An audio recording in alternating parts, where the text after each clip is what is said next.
happen in a vacuum. So a number of these issues are going to have intersections that we'd like to address. And we'd like to talk about how the change happens there, and also kind of how it happens on its own. But I think that's really important, but also more on the micro level, when we look at the individuals, individual identities play into this, right? So you look at, we're talking about athletes, and that's just one part of who they are. This whole thing is intersectional too, just from the plurality of our identities, where, you know, I was a former athlete, I'm a business person now, I'm also a son, I'm also a brother, I'm all these different things. And so I think that really shapes how folks are able to push forward in trying to achieve some of this change. But this isn't about me. This is not for me to sit here and talk. It's for me to moderate. So I wanted to bring in our panel here and really open up this conversation. And I wanted to just take these first couple of minutes to really hear from them and discuss the role of sports in making tangible change toward equity. We'll start this off with Kwame, and we'll go down the line to Kim afterwards, Yannick, and then we'll end with Maxwell for this one. So how do you see athletes and sports in making tangible change? Thanks for that question, Josh, and thank you for everyone for being here this afternoon. Pleasure to be on this panel. But I think that's an interesting question. I want to preface this by providing a few statistics. So if we think about the Super Bowl that just happened, a few weeks ago, had 96.4 million viewers, which I might add was a low compared to what's been in years before. The record is 114 million viewers. But if we look at it from a global perspective, if we think about the World Cup, the 2018 Men's World Cup had over 3 billion viewers, and the Women's World Cup set a record the following year with 1.12 billion. And I bring up those statistics because, you think about sport, what other social institution that really has the capacity to invite this many people in and have so many eyeballs and listeners. And it does so in a way that brings together people from various demographics and identities, whether that be age, race, gender, sexuality, country of origin, among others. And it's for this reason I think that sport has long been a catalyst for change, the sport and the athletes that take part in it. And it's not just something that's happening now in the present. If we think about sports and leagues such as the WNBA, NBA, NFL. I was doing a research projects a couple of years back, and I came to find out that back in 56 BC, Roman public official named Marcus Cicero actually regarded sport as one of the venues to voice your concern for the public and social issues. So I think the lesson here in all that is that sport and society are not mutually exclusive, and perhaps never will be. Appreciate that. Kim, what would you say? Wow. So now I got to follow up Kwame. So thanks for that. So I would just kind of want to go on the same realm, is that it's not right. And I think that a lot of things that we get through sport is we don't understand that we're getting it, right? So those that have been athletes, you're part of a team, you're part of all these things. And as you go through that, you're being taught different aspects of life, right? We're taught teamwork. We're taught how to work with other people's strengths and weaknesses. We're taught how to aspire and dream to things that we could potentially not ever see. And kind of using Kwame's, Super Bowl, let's look at all the firsts that women had just in the Super Bowl and in the playoffs. And as we're moving towards, and all of these coaches, female coaches that are kind of coming out and in those different places and spaces. And I think that the meaningful part of that is that we're teaching others throughout this whole concept without it actually being taught, right? We're not force feeding something to someone. We're kind of just using what is actually already there and inherent in us. And then sport is kind of really just being able to push that forward in a way in which is digestible for people without having to necessarily pick up a book and read about it or do different things. You're just kind of seeing how do we interact and what does that look like, and being able to utilize the different elements of sport in that capacity. No, that's definitely great. And that idea of first is something that I hope we can touch on in this conversation too, because I think it's really important just within the framework of how sports has kind of been a catalyst for change and pushing society forward as well. Yannick, I'd like to hear from you. Wow, you set me up there perfectly. Perfect transition. Thank you for that. Great points raised so far. I will add that, historically, athletes and sport have been at the forefront of many of the social justice movements that we've seen both in this country and globally. If we think about the civil rights movement, if we think about the women's rights movement, if we think about the equal rights movement, disability inclusion, athletes have been front and center at those movements, and that really kind of attests to the power that athletes have in driving that change. Oftentimes we focus on the athletes in driving change, which is really important. But think about, the power that sport owners have, that coaches have in driving that change. So I think, coming off of this year, one of the things that we have learned is that, there is this platform for sport to drive strategic change, and there's a long history, a strong legacy of sport being at the forefront and driving social change. I'm sure we'll get to some of the examples later on today, but for me personally, most of my work, other than my work with the USOPC, has focused on the college space in the United States. And if we look at change being driven on college campuses, college athletes have been front and center for those. And oftentimes we think of college athletes as leaders in our communities, whether they are Division I, Power 5 student athletes or Division III college athletes, right? They have power in their communities. So as a culture, we tend to look up to our athletes, and they have a lot of power in driving that change. And that goes all the way up to the Olympic, the Paralympic level, the global social movements for racial justice, for social justice. You can point pretty clearly to some of the change makers in those movements, and oftentimes they are linked to sport in some way, shape, or form.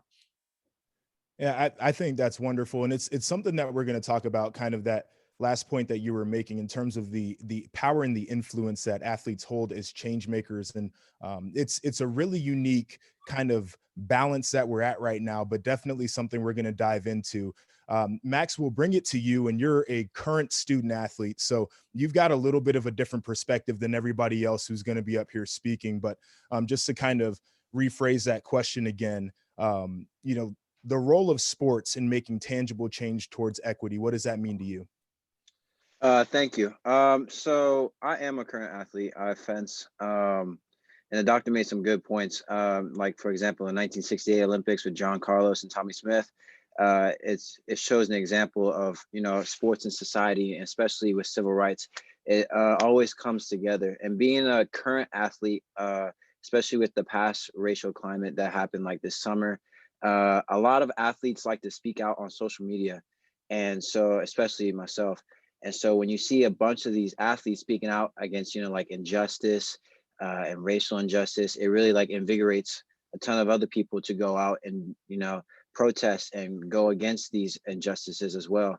And so I think the power that athletes have on both social media and just in general is both great, because it helps, it helps push away injustice, if that makes sense, and it helps people it helps people find themselves, and helps rights as well.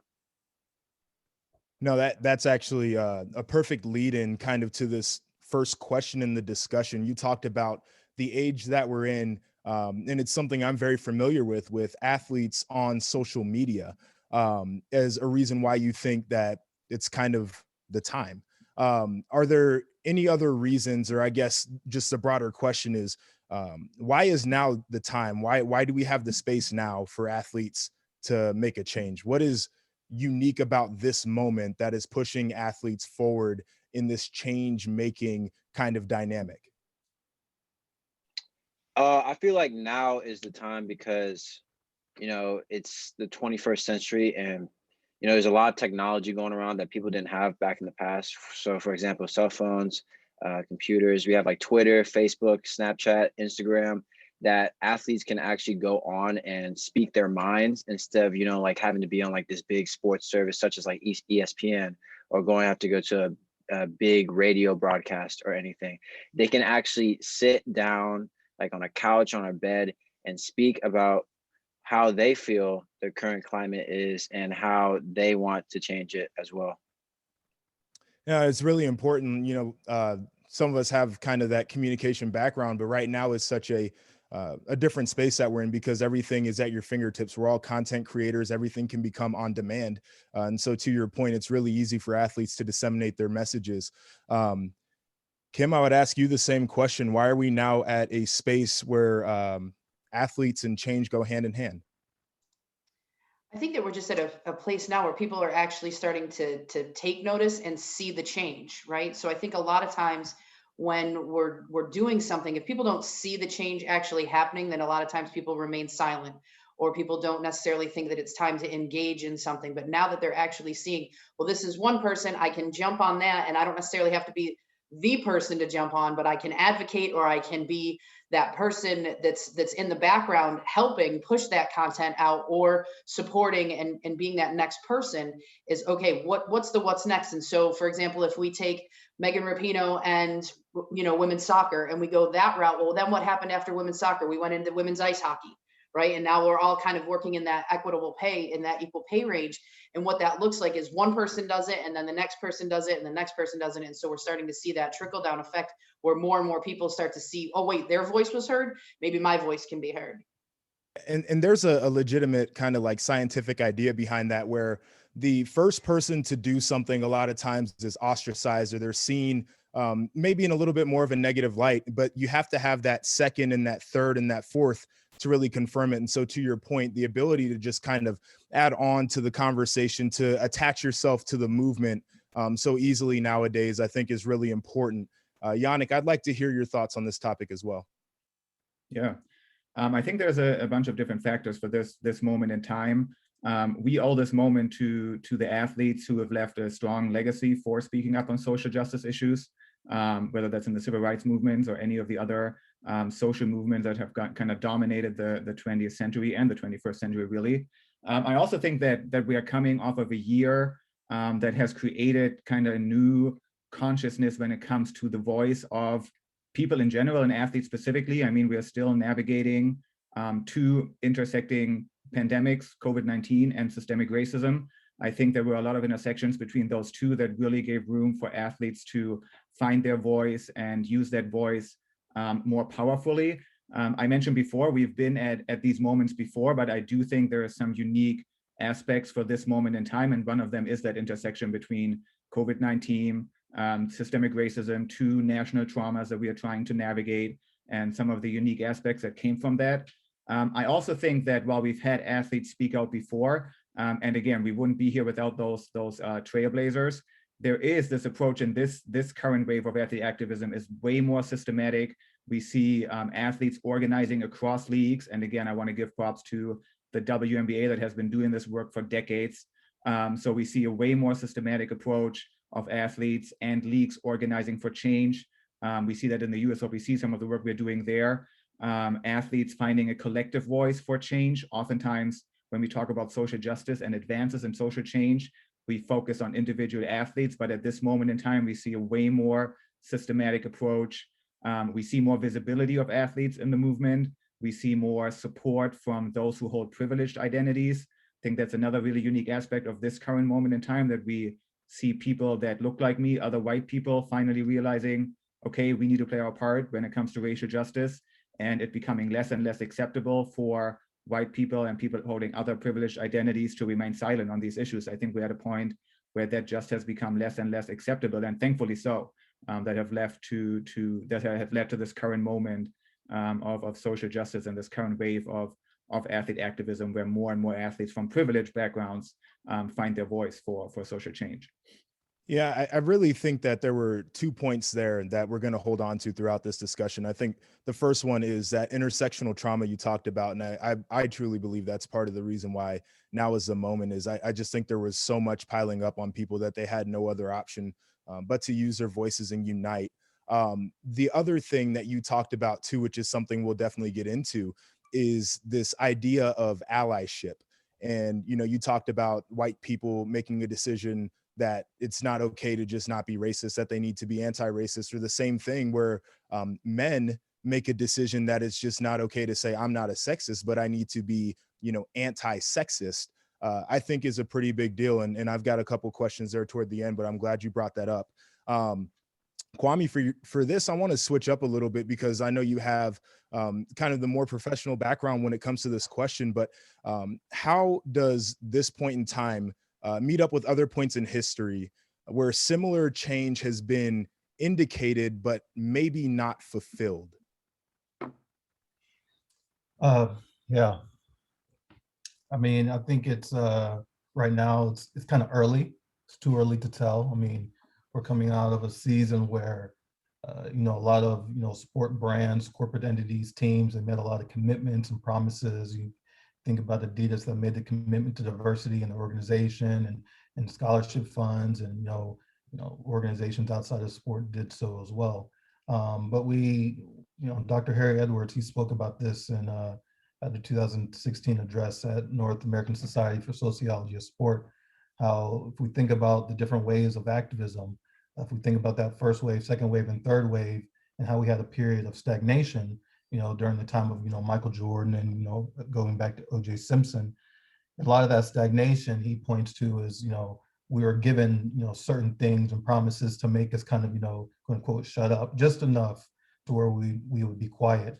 So I think it'll be interesting to see over these next few years if these promises that we've been given, you know, are fulfilled. I think it's up to us, and I'm sure we'll probably get into this later, us as, you know, as consumers of sport, to, you know, keep the pressure on these teams, organizations, and, you know, leaders to hold up their end of the bargain in terms of the, you know, promises that have been made. No, I think that's a pretty good point. Some of these things are definitely tough to evaluate, but you brought up also kind of that power dynamic of the ability to maybe placate to the athlete enough that they'll keep their mouth shut and not rock the boat too much, which is, you know, it goes back to that responsibility that was mentioned earlier from folks who run organizations and advertisers and people who pay bills to stand behind the athletes, as you said. I think that's really good. Kim, I'd like to get your opinion on that question as well. Do you see any, I guess, any similarities, any differences between where we are right now and other points in history? Yeah, I think that's, I mean, that's a great question just in general. And I think that there are some similarities as we start to look at some of the groundbreaking females that kind of went through, and other athletes that went through the changes. It's just a matter of now there are people actually recognizing that it's not just, I don't want to say placating, like you kind of talked a little bit about, and saying, oh yeah, they're good, is actually watching, if we take it back to, you know, women's soccer, right? That the women's soccer teams, the US women's soccer teams, well beyond, and the number of people that the fans that watch them and do that are well beyond what the men's soccer teams are. And so bringing that type of level to where we are and moving forward, I think is huge. So I think that there are things that mirror as anything. I mean, I think a lot of times when we look at history, what does it look like? We go back. I think I was telling somebody the other day, I was watching repeat Law and Order episodes, right? That were like 20 years old, and you still see the exact same thing on a Law and Order episode that was 20 years ago that we're now dealing with today still, and nothing has changed, right? And so I think we see that same cyclical happening, but now we have an ability to make change and to continue to push that change, and there's platforms that are out there to do so. No, that's just, it's spot on. You know, you kind of, and this is again another topic that's going to pop up, but when you look back and you make comparisons to other movements or other times in history, I think it's a really good litmus test for where we are currently. Max, I want to give this one to you, but just a little bit differently. You're, like I said, current student athlete, you're in it right now. Are there lessons from history that you've kind of leaned on, and how does it feel to you personally to be in a moment right now where such change is going on and the impact of athletes' voices are really being felt? Yes. So whenever I'm thinking about, you know, like, you know, what's going on right now, especially, I always think about, you know, just like Muhammad Ali's experience, you know, when he was transferring, when they wanted him to go to the army, when they wanted him to go to Vietnam. I always think, you know, it was based on his, you know, like religion, like he didn't want to go. So I'm also thinking, like, you know, when I see these things going on, especially with like social media and everything, where it's like all these, you know, these killings and everything, I think about that, and I'm like, you know, I gotta do what I know is right, and I gotta go out there, I gotta go protest, I gotta go make sure that my voice is heard, because I got to know, because I got people who are looking up to me, and I also got people that I look up to that I want to be protesting and be doing all this thing as well. And so yeah, so that's how I feel about when I'm, you know, about this particular point of time. This is that responsibility is a very unique feeling, because there's risk involved with it, number one, but number two, it's almost as if when you're an athlete, and I felt this way my career at Ohio State, and I felt this way when I was in the NFL, and I was there in 2016 when Colin Kaepernick was protesting, and so I saw you know, like firsthand exactly what it's like for somebody to put their career on the line. But you almost have this feeling that if you as an athlete don't say anything, maybe nobody will, because you don't think that community leaders are necessarily advocating. A lot of folks don't believe in the political systems to advocate in the same way, with the same honesty that athletes have been able to. So just to kind of hear you say that there are people who look up to you and there are people who are relying on you, I think that's a big driving factor for a lot of athletes and why they do what they do. And it's the relatability, I think, is a big part of it, where you know that there's somebody who they look up to you because they feel like they could be you. But it's just really interesting to hear that from somebody currently going through it.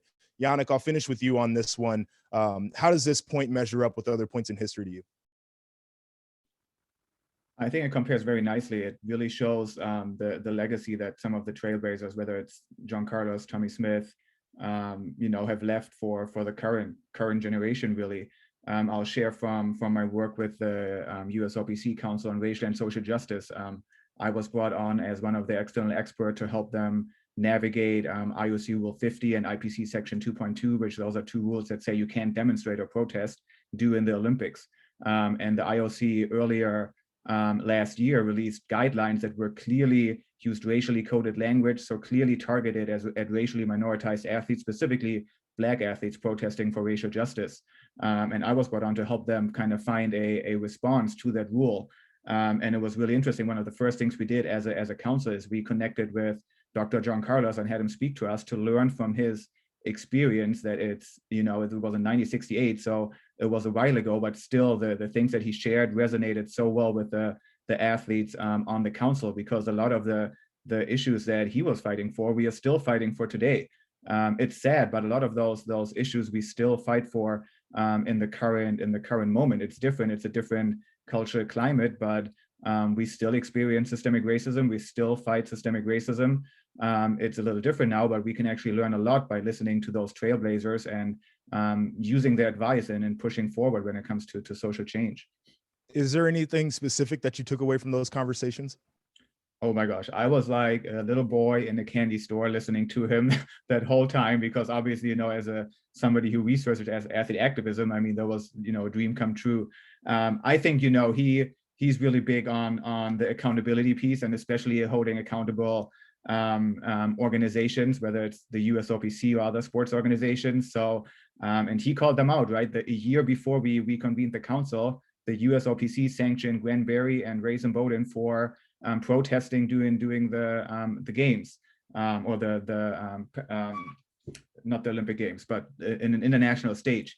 So, you know, he called that out, and that's something that I took from him, and that he was continues to be very outspoken about, is that we have to hold these organizations accountable. We can't, you know, celebrate the legacy that these athletes leave, but then our organizational practices and procedures don't match that celebration of their work. So that is really inspiring to me, to hold those organizations accountable. And that's, I think, where we can really affect change.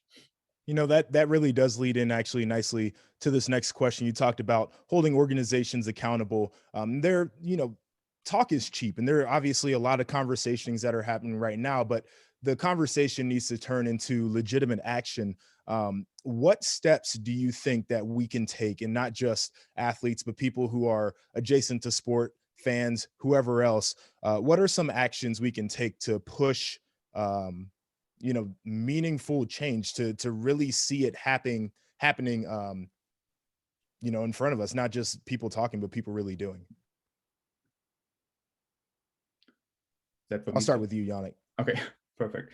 I think Kwame mentioned this, that, right, there is power in our consumption choices. There is power in where we spend our money, what sports we support. There is some power there as fans and sports consumers. I also think, probably a lot of the folks on this call are either in the academic space or are in sports organizations, and change starts by looking at the policies, the practices, and the procedures that are in place, and looking at whether they work against or for justice. They can, a policy always works one way or the other. If they don't support equity, if they don't support diversity, if they don't support justice, inclusion, then it works against them. So it starts by looking at the policies, the practices, the procedures that are in place with those organizations that oftentimes represent very severe barriers to justice, to equity, to inclusion, to diversity.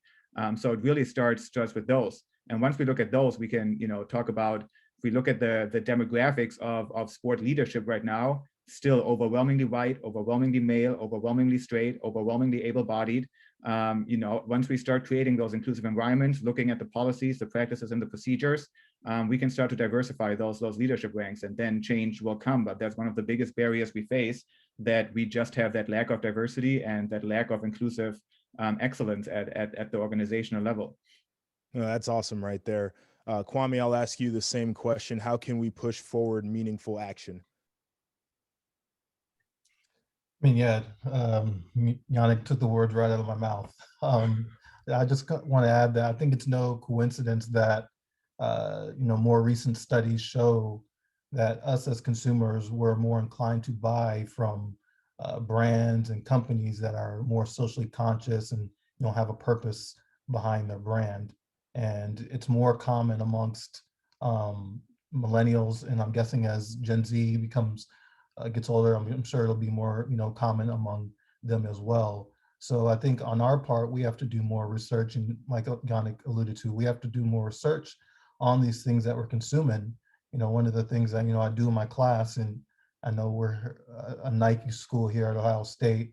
I always show my students a video about a documentary about sweatshops. We know that Nike is it's not only Nike that engages in this practice, right? But I was surprised that so many of my students did not know about these practices that go on. So I think if we become more cognizant and educated about these type of matters, we can start to see more long-lasting and sustainable change. Kwame, I think that's a really good point about kind of uncovering things that we maybe didn't know before. That'll help us push forward. The other thing that you've alluded to a couple of times, and it's almost sometimes the elephant in the room, but our financial power goes hand in hand with change. You talked about the brands that we're able to support. Yannick, you talked about it as well, but when you're intentional with where you put your dollars, I think change also comes intentionally as well. Probably something that we could talk about a little bit later in this discussion, but I think a really good point. Kim, if I were to ask you the same thing, how can we push forward meaningful action? What would you say? Yeah, well, it's kind of like I'm a former softball player, so you guys kind of let that one right down the plate, right? Is education, right? I think at this point, like, it's education, and it starts so much younger. When I talk to my niece and nephew now, they're 6 and 3. I'm talking to them about these types of things, and what does that look like? So what is their impact? What is their footprint? And it's educating my sister and my brother-in-law on that, but it's really having those conversations, but having that open dialogue with individuals so that they are educated. So, and it's also the way in which it's delivered, right? We talked a little bit about that before, but understanding that people, you have to meet people where they're at. And so we're not shoving certain things and saying you're wrong, you're wrong, you're wrong, but understanding where are we at and how can we educate and how can we do better? What does that actually look like? So kind of using everything. So intentional education, we're intentionally spending our money on, Black owned businesses. We're intentionally spending and doing things on LGBTQ space or with able-bodied individuals, and making sure that we're using the right terminology. And what does that actually look like as we move forward, and not just waiting for somebody to get to a level by which their dollars actually count, because what my niece and nephew want and Legos and things like that, and the money that I spend on candy, like, that's the type of stuff that you actually start to look at. And what does that, they're driving my buying powers and those types of things. So they should be educated at that level. So we're not waiting till it's too far down the road and rabbit hole. I'm going to shameless plug here. You talked about meeting people where they are. You talked about terminology. We have one of our sessions is about narratives and how to craft the narrative, which I think is really important in this journey. And I believe that's the one that's in April. So folks, make sure you register for that one, because that's how we'll dive directly into that portion of the meaningful action. Max, for you as a student athlete right in it, what would be helpful from people who are adjacent to sports in amplifying your platform and pushing forward the change that you're looking for? Like Kim said, I think just, education, educating the youth and educating other people who are both fans and people who just aren't don't know that much about sports. I think if we can educate people more about just about what goes on in sports, the past, the history of sports, I think it would get people to push more, and also push against, like the last question said, push corporations to do better and to be more against injustice. Yeah, and everybody brought up the education aspect of it. And I think what comes with studying the history and being educated is you start to really understand the impact of some of the structures and how long they've been around and the type of work it's going to take to undo them. And I think it's a really powerful thing once you're able to acknowledge and absorb that aspect of it. Um, Kim, I'll put this one out to you because you kind of alluded to it earlier. How do we measure this change? How do we measure what's going on? That's a good one. I think that the easiest way to measure change is what we start to see in people's behaviors, right? I don't know as if there's always going to be a metric. I think a lot of times people look for that quantitative metric on how we see and evaluate change. Is it in dollar amount? Is it in this? But I think a lot of times when we're looking at how we measure change is actually qualitative. And what do we actually see in people's behaviors? What do we see when we're walking out in a neighborhood and just having a conversation with your neighbors and doing different things? And what does that actually look like in order to push forward? So I would have to say that as we're looking for how we measure something, it's really in the change in people's behaviors and what they do to actually walk the walk and that they're actually saying. Because I think one of the worst things that we do as humans, right, is we say one thing and then we do something that's completely different.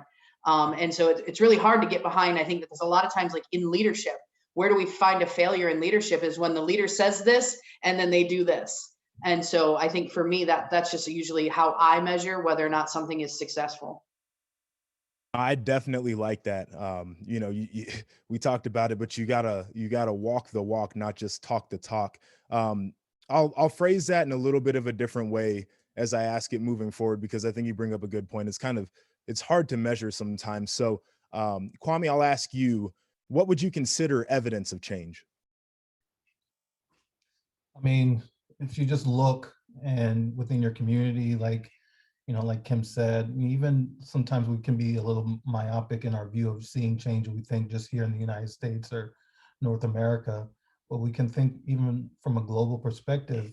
If you look at, Saudi Arabia, right? So up until maybe 5, 6 years ago, women weren't even able to go to stadiums and play, to watch, not just play, but to watch. But now young girls are able to play sports in school. They're able to participate, professional. They're having events now in Saudi Arabia for, for women athletes. So I think whenever you put it in that way, in terms of what we see from a qualitative perspective, um, that's evidence, if I should say, of little changes. Obviously, we still have a long way to go. And I think a result of, increase of, if we're sticking with young women in terms of playing sport, I think it's by no coincidence that if you look at senior leadership positions, at least here within the United States and North America, that at the C-suite level, an overwhelming percentage of women played sports that are in the C-suite. So we see some evidence of the benefits, right, of playing sports in terms of rising to that C-suite level. I definitely think that's a really good point. People talk all the time about how sports impact society, but I think personally too, for a lot of people, it makes that impact. We're getting notice here. We've got about 5 minutes left on this conversation. So we'll get through this one. Then I'll have one more question for everybody before we get into our breakout rooms. But Yannick, I'll ask you the same thing. What is evidence of change? Yeah, I agree with what Kim and Kwame said. I think the qualitative piece is really important. I do think there is some quantitative metrics that we can use to measure change. We have the annual race and gender report cards coming out of UCF and TIDES, and looking at the actual demographics of what identity groups are represented in sport leadership and which ones continue to struggle for visibility. And obviously those only look at gender and race as two identity categories. So there is some quantitative measures we can use to measure change. There hasn't been enough change when it comes to diversifying that sport leadership level. So I do think that is one way to measure change, to see evidence of change in addition to the more qualitative pieces. I agree that education is really important, but education should never be the only thing. If you want to drive change, education should inspire action. So what is the action that we see when it comes to change? We've seen so many sport organizations put out Black Lives Matter, racial justice statements over the summer. Very few of those actually included specific action steps. So what is the action that we see from those statements? That is one way of measuring change. That it's too early. Kwame said this earlier. It's too early now to tell. But in 5-10 years from now, what are the action that led from this current moment when it comes to strategic change? I like that perspective right there. And then Max, for you, kind of same thing. What's evidence of change, or how would you measure change? I think Kim and Kwame and Yannick actually had it spot on. I think evidence of change is behavior. And like Yannick said, I think we can't just educate people. It's also, how they act as well. Actions are actually the best representation of someone. And so, yes. All right. This will be the final question, and I'll just kind of go down the line, just kind of how we started earlier. Very broad, very open-ended question. How do we all become agents of change? Kwame, I'll start with you. It's very broad. I mean, there's a number of ways, but I think first we have to really, really believe in the social cause that we're advocating for.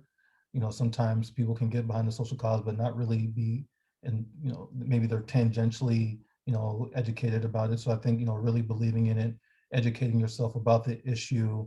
You think about the players that have been asked questions by the media, and sometimes they kind of waver and whatnot. I think that comes down to maybe perhaps not being educated about it, and that matters because you have this platform, and you don't want people saying, oh well, look, he or she doesn't even know what they're advocating for. And then I think just anticipating resistance and embracing that resistance.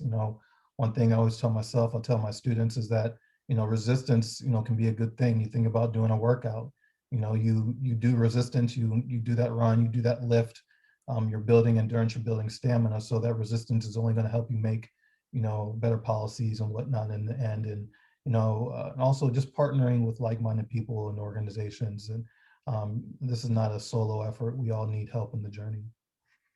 That piece about resistance I really love, especially coming from that standpoint of a former athlete. It's just, how I built my body. It's really how I found success. It was not the easy moments, but the points of resistance that really help push forward. Yannick, it's the same question for you. How do we become agents of change?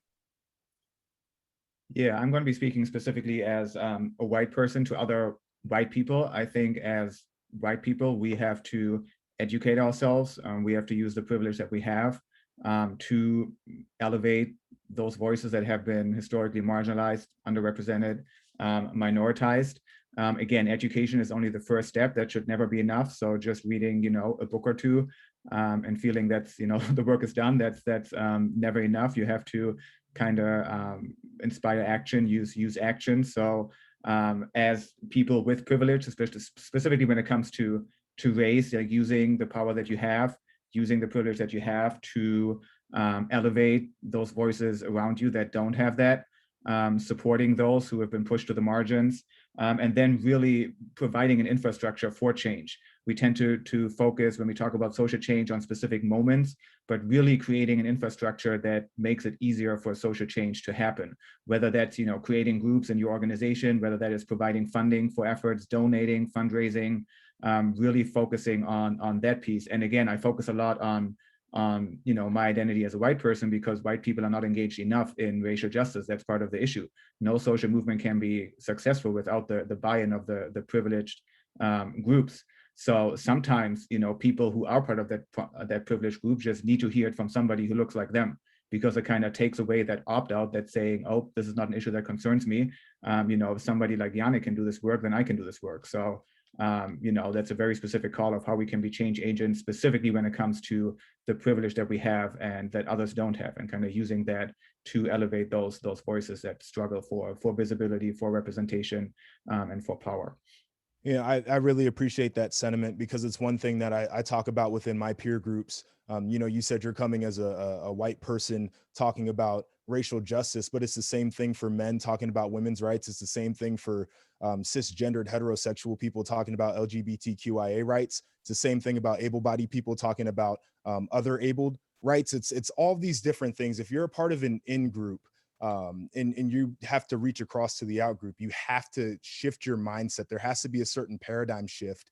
And it's the people who are a part of the in groups that are really going to change. We're going to force a change and allow the out groups to become a part of the in group as well. So I really do appreciate that perspective and that mindset. Kim, for you, same question. How can we all become agents of change?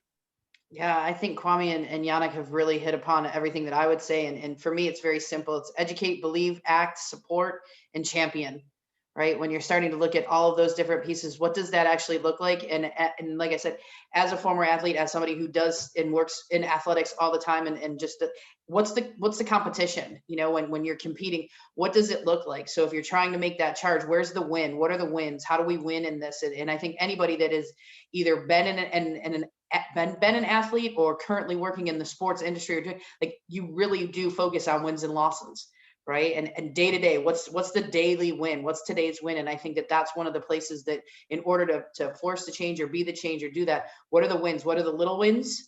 And if the little win means that from this point forward, all I do is support Columbus Black-owned businesses, and that's what I want to do, and that's how I'm going to do it, and that's where I can do it from my level of understanding. And doing that, then I can pitch it to the next person and be like, hey, this is what you need to do, or whatever that looks like. So I think it's just a matter of, like I said, educate, believe in it, act in it, and support it.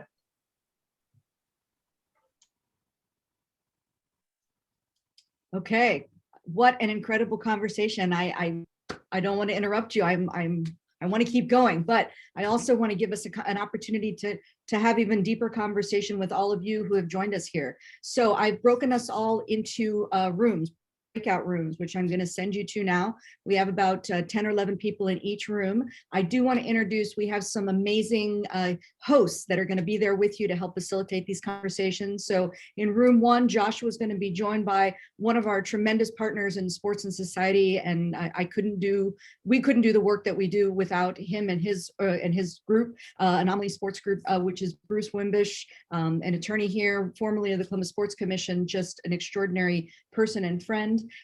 In room 2, Kwame is going to be joined by my new friend, Leslie Shove, who works with the Office of Distance Education and E-Learning, teaches a course here at the University on social justice. A wonderful graduate student who's been working with Leslie, Jonathan Howe, will be in room 3 with Max. Kim and I will be in room 4 together, my very good friend Kim. And then Yannick is going to be joined by Travis Shadler, who is another tremendous partner of ours. We work very closely with Life Sports, which is here through the College of Social Work. We, again, couldn't do our work without them. And so I'm thrilled that Travis is here representing and working with us. So I'm going to open up these rooms. We're going to have about 20-25 minutes in them. We want to hear from you. We want to hear your questions, your thoughts. And I've seeded some conversation, but I really want this to be a space where all of you who have gifted us with your time can ask questions of the people who are here, who have the expertise to help us. So I'm going to open those up right now.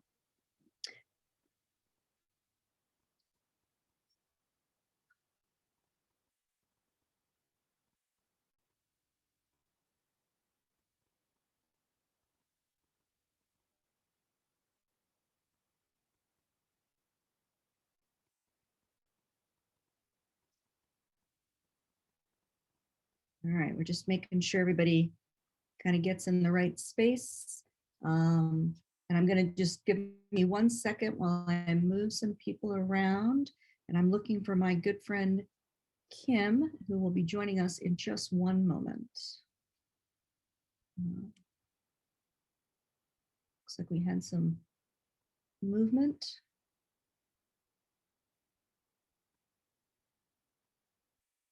Kim, are you here with me? She should be.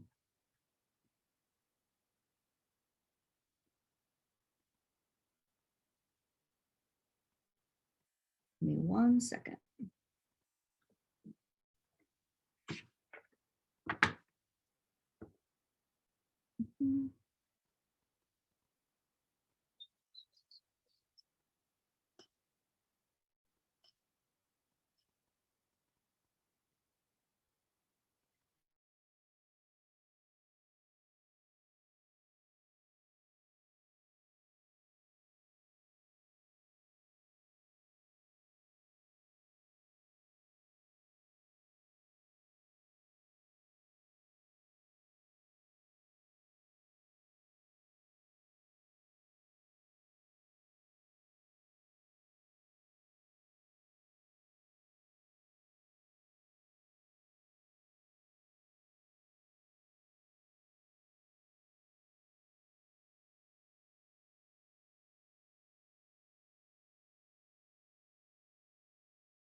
I'm going to get you all in breakout rooms right now. For some reason you weren't assigned, but you are going there right now.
It's one of my favorite parts when everyone comes back together. It's like magic. Everyone pops in.